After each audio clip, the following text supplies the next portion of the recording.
L'argent équivaut aujourd'hui à de la marchandise et à de la force de travail. Il est une indication sur quelque chose qui se produit.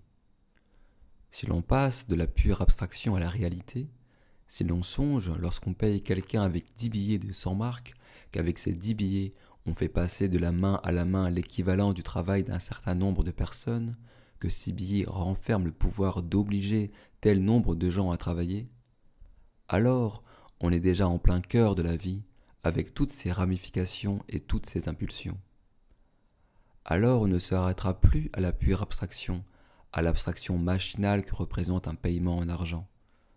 On se demandera au contraire, qu'est-ce que cela veut dire quand je fais passer d'une main à une autre 10 billets de 100 marks, lesquels supposent que tant d'êtres humains ayant une tête, un cœur et une raison sont contraints de travailler.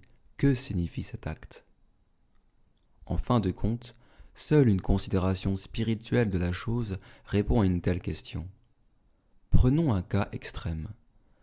Supposons que quelqu'un, sans se donner lui-même aucun mal pour l'humanité, ait de l'argent. Ce cas existe sans doute et je veux m'y arrêter.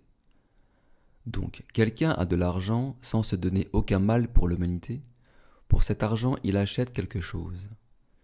Il est même en mesure de se construire une vie tout à fait agréable parce qu'il possède cet argent, lequel renvoie à une certaine force du travail humain.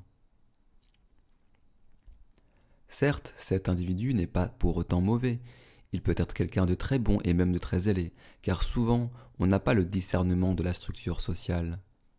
On ne s'intéresse pas à ses semblables, c'est-à-dire à la véritable structure sociale.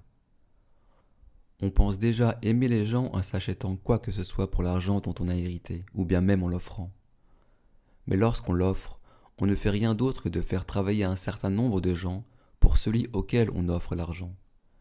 Parce qu'il renvoie au travail, l'argent n'est qu'un instrument de pouvoir.